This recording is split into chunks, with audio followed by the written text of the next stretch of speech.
E aí, pessoal, retornando aqui, hoje nós vamos estar conversando, estudando, trabalhando com o recurso embargos infringentes, ok?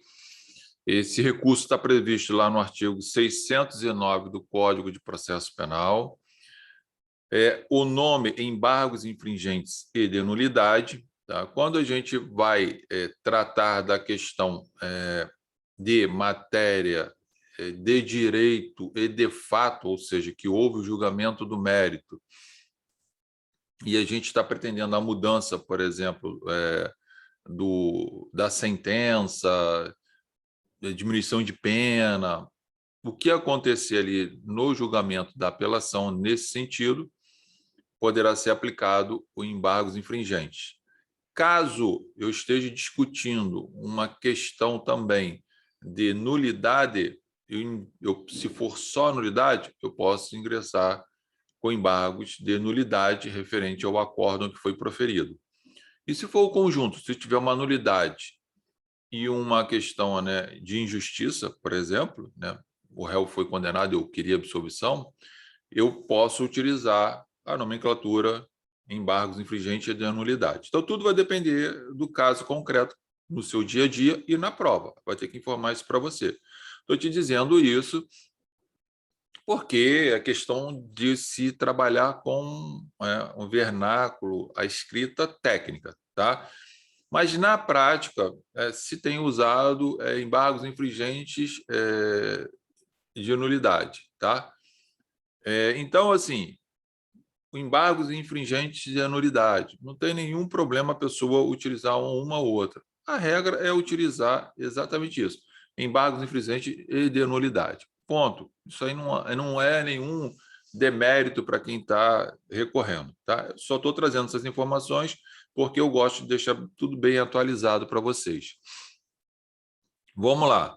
O artigo 609 tá inserido no capítulo 5, que fala do processo e do julgamento dos recursos em sentido estrito e das apelações nos tribunais de apelação. Então, gente, primeira coisa que eu vou ter que abordar aqui com vocês é quando é que é possível, né, utilizar os embargos infringentes. Para alguns doutrinadores, os embargos infringentes só poderia ser utilizado, né, em razão de acórdãos proferidos como resultado do recurso de apelação e do recurso em sentido estrito. Por quê? Porque o 609 estaria dentro do capítulo 5, que trata da apelação do recurso em sentido estrito. Porém,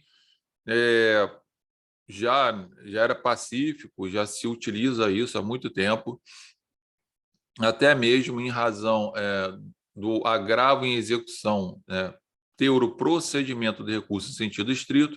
Então, na verdade, é possível se utilizar os embargos infringentes nas três possibilidades, ou seja, em razão do acórdão da apelação, em razão do acórdão do recurso em sentido estrito e em razão do acórdão do agravo de execução. Qualquer uma dessas decisões poderá ser utilizado os embargos infringentes. Não caberá embargos infringentes, segundo a doutrina e propriamente aqui na lei, embargos infringentes sobre habeas corpus, mandado de segurança, não caberia, ok? Então, fica logo essa informação para você estar atento. Vou ler o artigo 609 e o parágrafo único para a gente começar a falar de uma série de informações aqui, tá? Antes disso, deixa eu só lembrar a vocês, como todo recurso, né, nós temos os requisitos aqui, objetivos e subjetivos. Então, a gente tem os requisitos objetivos, né, gente? Que é o quê? O cabimento, a possibilidade de se interpor esse recurso, a adequação, a tempestividade dentro do prazo legal que a gente vai ver aqui, tá? O preparo, se for ação penal privada, tem que pagar as custas, tá? E os requisitos subjetivos que a gente sempre fala aqui, ó, são a legitimidade e a existência de um gravame daquela decisão, tá? Esses aí, em regra, a gente tem que ter já observado, porque pode ser uma questão de nulidade e você depois pode arguir. Bom, 609 do Código de Processo Penal fala: os recursos, apelação e embargos serão julgados pelos tribunais da Justiça, Câmara ou turmas criminais, de acordo com a competência estabelecida nas leis de organização judiciária. Então, olha só, logo de imediato, tem que ter conhecimento lá do regimento interno do Tribunal de Justiça do seu estado e no Código de Organização Judiciária do seu estado, ok? Porque se eu entro com uma apelação e dependendo do que acontecer nessa apelação, eu tiver a oportunidade de ingressar com embargos infringentes, quem vai julgar isso, né, no caso da Justiça Estadual, é um grupo de câmaras, é um grupo de criminais, um grupo criminais que a gente chama que é um órgão superior à Câmara Criminal, ok? E se for na Justiça Federal, será o grupo de turmas recursais, que é um órgão superior à turma recursal que julgou a apelação, tá bom? Por isso que há possibilidade de um recurso, né, embargos infringentes, atacando o resultado de uma apelação. E a gente vai ver todas essas condições aqui, tá? Mas quem vai julgar não é a mesma Câmara, é óbvio, né? Até por questão que já teria se manifestado. E aí, agora que vem o interessante aqui, que é o parágrafo único de 609. Quando não for unânime a decisão de segunda instância, olha, quando não for unânime a decisão de segunda instância, tá? Desfavorável ao réu, admite-se embargos infringentes e de nulidade, que poderão ser opostos dentro de 10 dias a contar da sua publicação de acordo na forma do artigo 613, tá? Se o desacordo for parcial, os embargos serão restritos à matéria objeto de divergência. Então, veja bem, primeira coisa, qual é o prazo para interposição desse recurso? 10 dias. Acabou. 10 dias da publicação, tomou ciência, 10 dias corridos, que a gente já falou várias vezes. Tá? Qual é essa formalidade aqui? É a petição de recurso com as razões do recurso pelo qual você está interpondo. Agora, o que é interessante você também observar? No parágrafo único, ó, quando não for unânime a decisão de segunda instância. Então, nós estamos falando do quê? De uma segunda instância, ou seja, houve a sentença de condenação do cliente, por exemplo, na primeira instância, a defesa recorreu para um segundo grau, caiu numa câmara criminal, por exemplo, no caso do Estado, e ali foi mantida aquela decisão de condenação, por exemplo, tá? Por 2-1, tá ok? 2 desembargadores votaram para manter aquela condenação, e um desembargador votou para que o réu fosse absolvido. Então, há uma divergência aqui. Quem é que julgou isso? Uma segunda instância. Segunda instância, que é um órgão superior à primeira instância, que tem poder para mudar aquela decisão. Não cabe embargos infringentes, né, em razão de acórdão, entre aspas, proferido por turma recursal, porque a turma recursal no Juizado Especial Criminal não é reconhecida como órgão de segunda instância, ok? Então, isso fica claro aqui para vocês.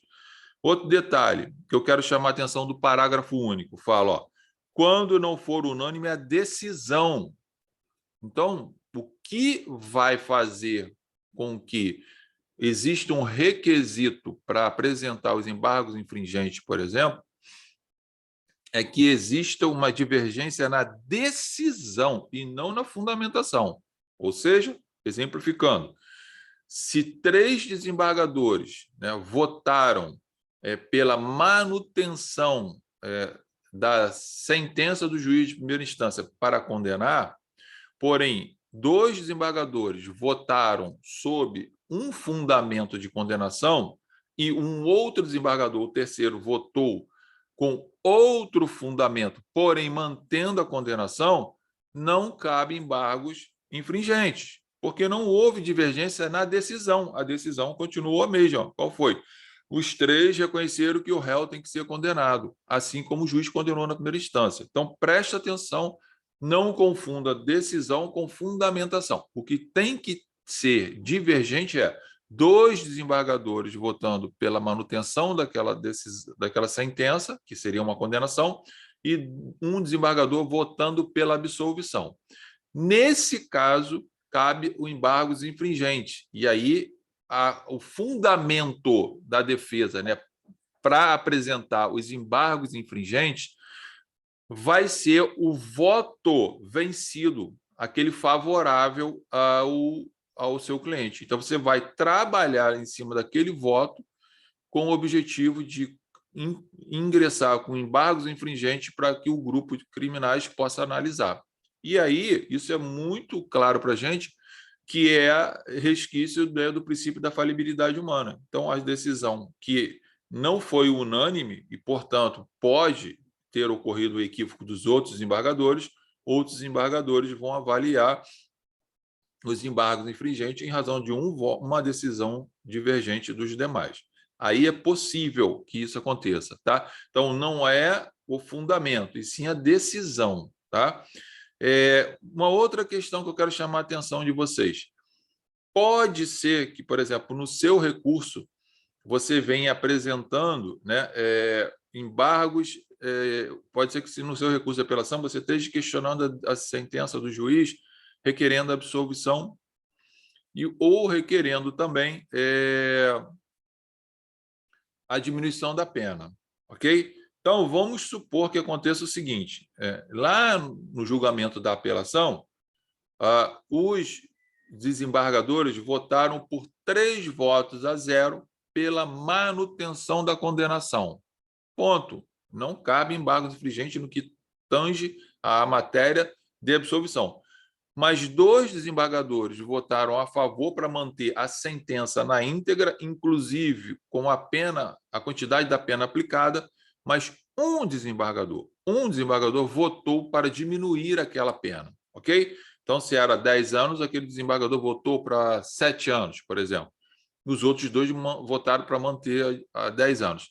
Nesse caso, cabe embargos infringentes, ok?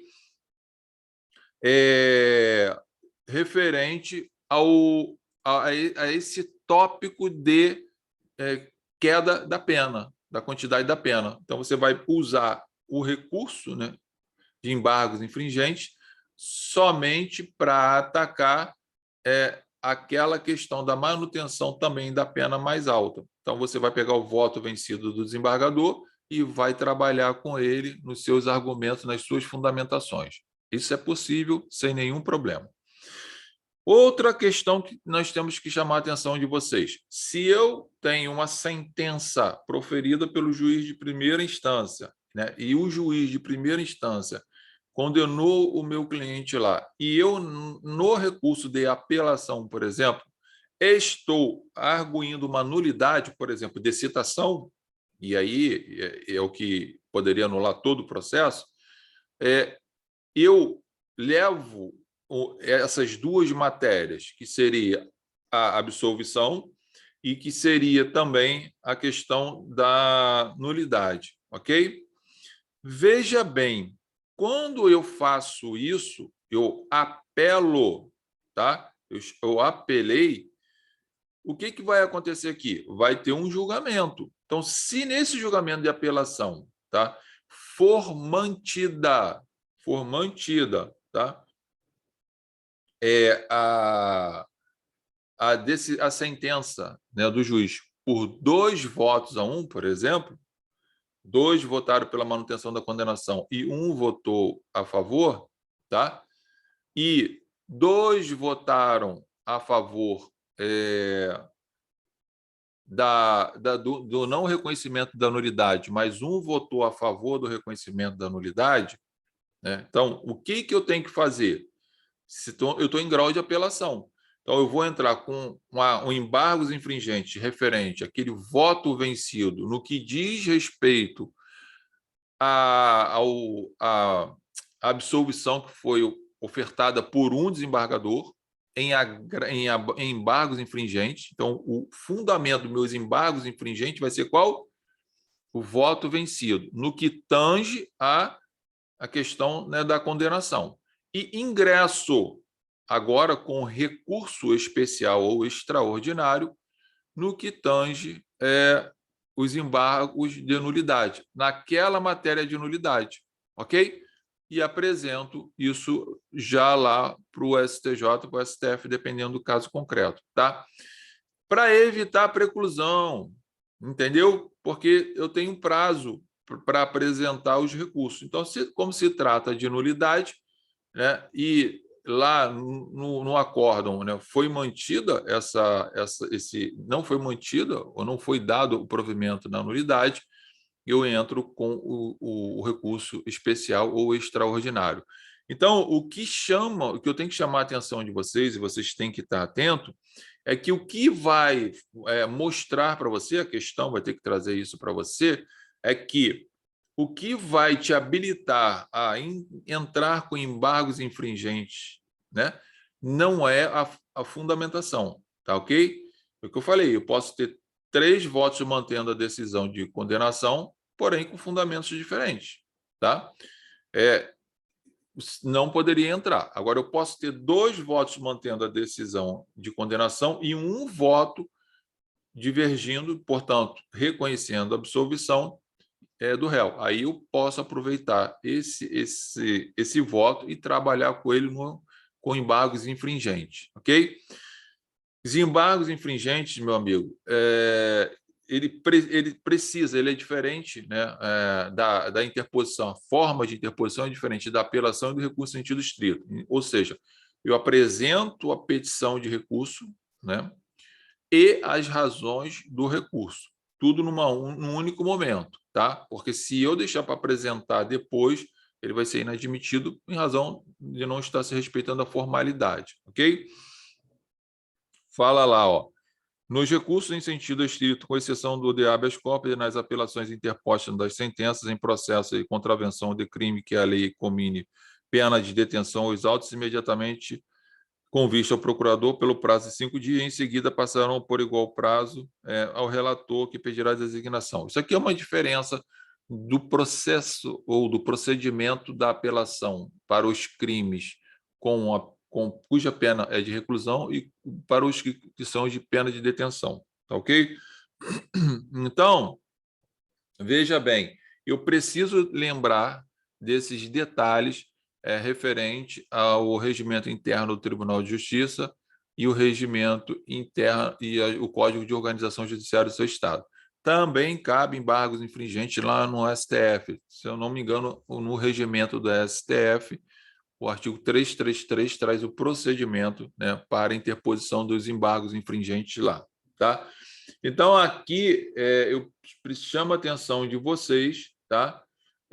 Que você pode utilizar esse recurso quando o acórdão, né, que está julgando, né, que está sendo oferecido pela Câmara Criminal, não for unânime, ou seja, não for por 3 votos a 0. Então, eu pego o voto vencido, que é favorável ao réu, e vou trabalhar ele. Eu posso ter, né, um voto vencido que determina a absolvição, e em cima disso eu vou trabalhar, ou eu posso ter um voto vencido que não é referente à absolvição, mas, por exemplo, o reconhecimento de uma diminuição de qualificadora, ou reconhecimento de um privilégio do crime, a diminuição de uma pena, tudo que eu vou ter que olhar é o caso concreto. E no caso de vocês, que se trata de prova, o enunciado, se for caso de embargos infringentes, vai trazer informação de que houve um acórdão proferido por uma Câmara tal, essa Câmara, né, julgou improvido o seu recurso, porém não na unanimidade. Significa que foi 2 votos a 1. E vai ter que dizer lá qual foi o voto vencido. Se ele votou se o voto vencido foi no sentido de absolver, ou se foi só de diminuir a pena, ou se foi para ter um melhor regime. A questão vai ter que trazer. E aí você vai pegar esse voto vencido e vai escrever, vai desenvolver a sua tese ali, tá? A base do seu fundamento é o voto vencido. Então, você vai praticamente copiar, gente, os fundamentos do voto vencido, tá? Fazendo uso, óbvio, né, do seu conhecimento técnico jurídico. Lembre-se, no caso prático, eu tenho que apresentar a petição e as razões de imediato no prazo de 10 dias, tá? No caso da prova de vocês, nem se fala, porque vai vir lá as folhas, você vai fazer a petição de interposição, né? Fulano de tal já qualificado nos autos em epígrafe, né? Tendo em vista a decisão da Colenda Câmara Criminal, né? Que negou provimento ao recurso, porém não foi unânime, apresenta embargos infringentes, conforme razões a seguir. Ponto, e vai desenvolver suas razões lá, que são os fundamentos. Provavelmente você vai usar e deve usar aproveitar aquele argumento, aquele fundamento do voto vencido, que é favorável ao seu cliente, ok? Então, esse é mais um recurso que você tem, tá? Que você vai poder, que é possível cair na sua prova, tá? Você pode ter esses embargos aqui sem nenhum problema, tá? Um detalhe aqui que eu quero chamar a atenção, né? Tá? Eu estou olhando aqui que eu estou vendo os acórdãos aqui. Pode acontecer também o chamado voto médio. O que significa isso? Exemplo. O seu cliente foi condenado, você apresentou apelação, tá ok? Recorreu daquela decisão, e aí vai voltar naquilo que eu estou falando. E sempre do melhor para o menos oportuno para o seu cliente. Então, veja bem, no recurso de apelação, você requereu a absolvição do seu cliente. Posteriormente, você requereu a nulidade do processo e, posteriormente, você também requereu, alternativamente, a desclassificação do tipo penal para lá, por exemplo, de roubo para furto. Exemplo, tá? E aí, você está atacando a sentença de primeiro grau. Apresentou o recurso de apelação, foi para a Câmara Criminal. Vem agora a Câmara Criminal e julga o seu recurso de apelação. E aí, um desembargador vota mantendo a sentença de condenação, ok? Um desembargador vota mantendo a sentença de condenação. O segundo desembargador vota pela absolvição de seu cliente. E um terceiro desembargador volta pela desclassificação do crime do seu cliente, ou seja, sairia de roubo e iria cair em furto. Então, eu tenho 3 votos aqui, totalmente divergentes, ok? Um mantendo a condenação, um reconhecendo a absolvição e um reconhecendo a desclassificação. Parte da doutrina, e aí eu estou sendo muito honesto com vocês, parte da doutrina majoritária entende-se que deve-se tirar um voto médio aqui, ou seja, eu tenho uma absolvição, eu tenho uma condenação, que é a manutenção do voto de um desembargador, eu tenho a absolvição por voto de um desembargador e eu tenho a desclassificação por um voto de outro desembargador. Grande parte da doutrina entende que o voto médio, que seria o intermediário entre condenação e absolvição, seria a aplicação do voto médio desclassificação. Sairia do crime de roubo, ele ficaria condenado no crime de furto. Ponto. Essa é a posição majoritária, ok?